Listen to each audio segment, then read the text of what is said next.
आज चाहिँ यो गर्मीमा हामीहरू घुम्न निस्केका छौँ। यहाँ एटिएम हेरेको त एटिएम यस्तो बनाइदिइरहेको रहेछ। एटिएम बन्द, यहाँनिर मर्मत कार्य भइरहेको रहेछ। हामी चाहिँ अहिले सिटी सेन्टर अगाडि छौँ। अनि यहाँ आएर अब यस्तो सोच्यौँ होइन, हामी खास चाहिँ काम चाहिँ अरू नै उसमा निस्केको। अहिले चाहिँ हामी पाथिभरा मन्दिर जाउँ कि जस्तो लाग्यो। अब यहाँबाट गाडी चढ्छौँ अनि हामी पाथिभरातिर लाग्छौँ। तर हामीसँग पैसै छैन, एटिएम पनि छैन। कहाँ छ अरे सानीमा? फेरि कहाँ छ हिँड्नु? सानो बाउमा छैन, अब सानी आमामा जाने। ल त है त। अहिले चाहिँ यहाँ बाटो बनाउँदै गरेकोले यो ढल बनाएकोलाई, तर यता पनि ढल छ, खै के हो थाहा छैन। नाली हो दुईतिर नाली हो क्या। ए पानी बग्ने फेरि ए खै के हो म बुझ्दिनँ है। यस्तो बाटो रहेछ अहिले यहाँ चाहिँ। अब हामी कहाँबाट क्रस गर्छौँ यता जाने ठाउँमा? ए वा बिएनसी हस्पिटलको छेउबाट चाहिँ यसो जानुपर्ने भयो। यो यस्तो घाम लागेको छ आज, र पनि हामी हिँड्दैछौँ। अहिले चाहिँ हामी बिएनसीभित्र पसेको छौँ। हामी एटिएमको लागि बसेको क्या यहाँनिर चाहिँ। नानीलाई पनि देख्छौँ होला। छोरी पुरा बिजी छ, म नभेटी जान्छु। ल त हामी यहाँ कसलाई पर्खेको त? अनि नानीलाई अब यो पैसा चेन्ज गरिदिनु त भन्नु पर्छ श्रावणीलाई। यहाँ क्यासको कारोबार नहुँदैन होला। जानु न नानी, यो साटिदिनुहोस् न गर्दै।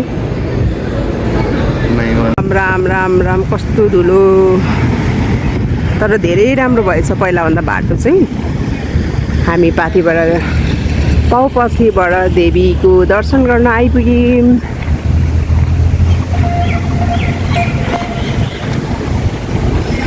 अहिले चप्पल राख्ने ठाउँ त यहाँ छेउमै राखिदिएको रहेछ। के आएछ?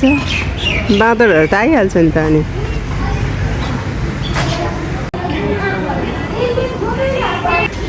मान्छेले जति धर्म गरे पनि जे गरे पनि धुप बाल्छ, पूजा गरेर के फुल अक्षताहरू के गर्छन्, सब प्लास्टिकहरू सबै भुइँमा फालिरहेको हुन्छ क्या। त्यहाँनिर डस्टबिन घोप्टिरहेको रहेछ होइन। डस्टबिनधरि नउठाइदिइराखेको क्या। यहाँ कति मान्छे देखिन्छ होइन, कसैले उठाएको थियो। मैले चाहिँ उठाइदिएँ। अनि यस्तो भुइँमा त अब कति प्लास्टिक हो, कति ठाउँ ठाउँमा डस्टबिन राखिदिएको छ। त्यहाँ पनि फाल्नु नभ्याएको होला क्या।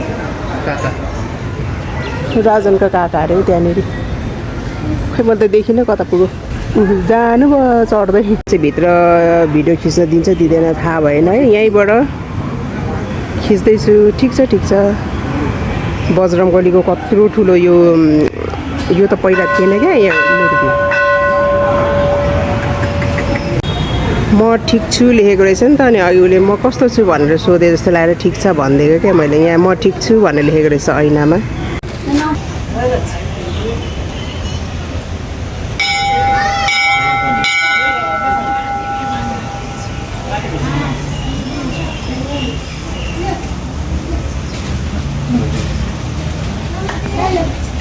मिसन चाहिँ यसको पनि हो। आज यसको बहुत जरुरी छ। जय पाथिभरा देवी माता रक्षा गरिदिनुहोस्। हामी यहाँ चाहिँ बी थेरापी पनि गर्न मिल्छ भनेर आएको हो। यहाँ कति धेरै छ नि त।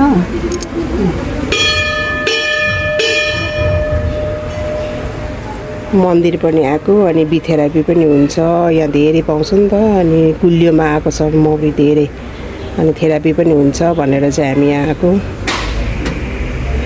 ओम नमः शिवाय, ओम नमः शिवाय, ओम नमः शिवाय, ओम नमः शिवाय, ओम नमः शिवाय, ओम नमः शिवाय, ओम नमः शिवाय, ओम नमः शिवाय, ओम नमः शिवाय। जय भोलेनाथ, जय शम्भो।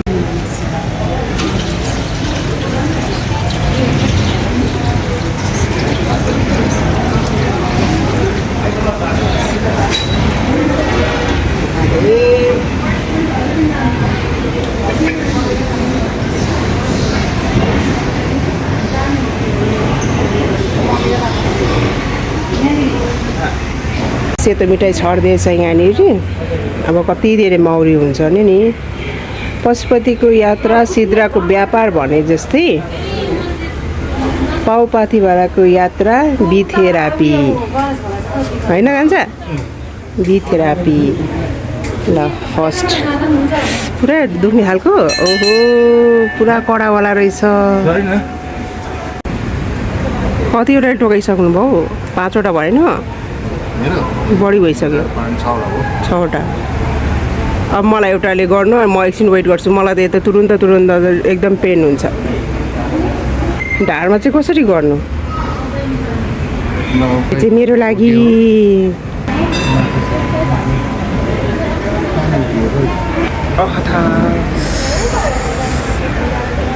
कडा रहेछ यो त रुनुकी हाँस्नु पो बनाइदिइरहेको भिडियो बनाइदिनु हुँदैछ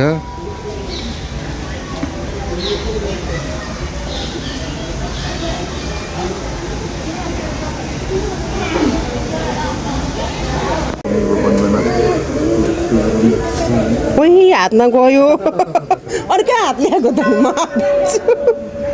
मरि म त हातमै गयो ल पहिले रेडी हो छोड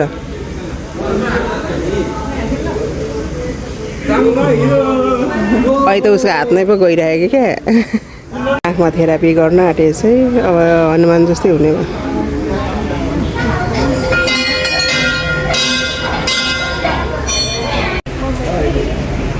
थाइरोइडको लागि जय बजरङ्गबली कि जय पहिला यो मूर्ति थिएन अहिले राख्नु भएको रहेछ है यहाँनिर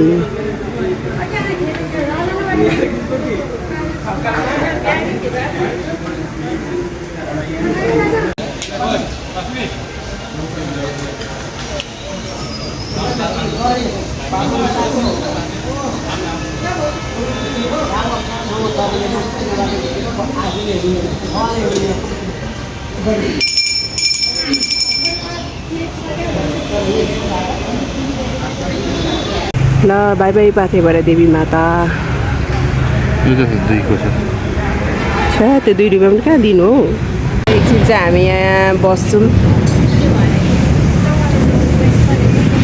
5-10 मिनट चाहिँ हामी यहाँ बस्छौँ एकछिन ध्यान गर्ने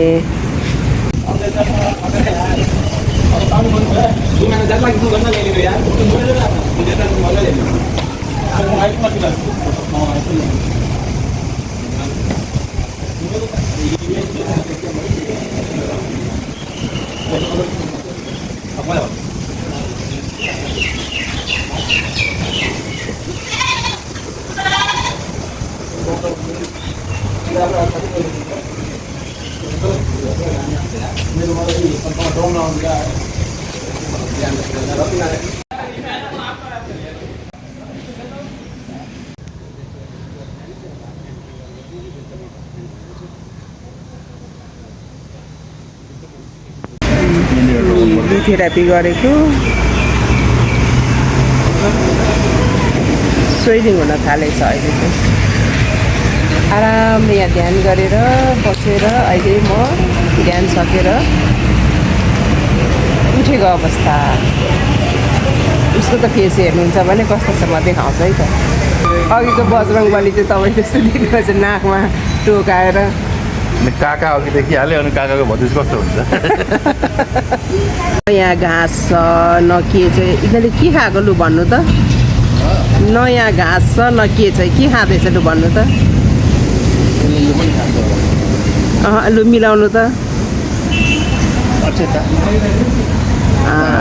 चामल खाँदैछ म त अघिदेखि यसो विचार गर्छु के खायो होला दुईजना मिली भन्छु त भरे त अछेता रहेछ नि त नदेखिँदो रहेछ क्या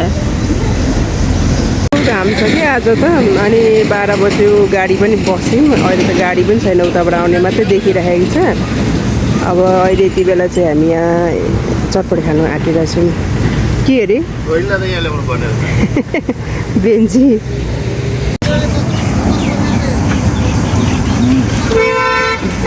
उठेर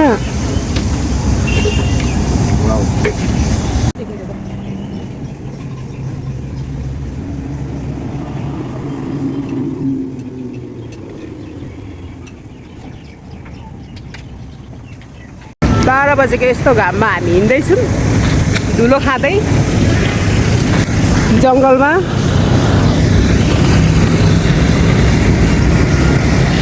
त्यस्तो धुलोको बाटो छ अनि यो बाटो पनि बनिँदै गरेकोले गर्दाखेरि चाहिँ यता गाडी हिँड्दैन क्या, त्यही भएर फ्रिली हिँडिरहेको। बस पनि नआएको अवस्था, अब रोक्छ कि रोक्दैन भन्ने कुरा अब यहाँ बिचमा यस्तो छ नि त। फेस डढेर त कस्तो भएको, चिसो पानी। हामी चाहिँ बस स्ट्यान्डमा उत्रियौँ होइन, अनि ठन्डा बिर्को निकाल्दिउँ न। बस स्ट्यान्डमा उत्रिन्छ अनि यहाँबाट चाहिँ अब घर जान्छौँ।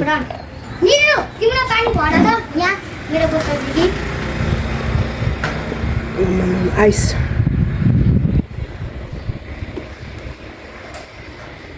वाउ ठन्डक। यहाँबाट चाहिँ हामी हिँड्दै हिँड्दै घर जान्छौँ। यो ब्लगलाई चाहिँ म यहीँ एन्ड गर्छु। By by.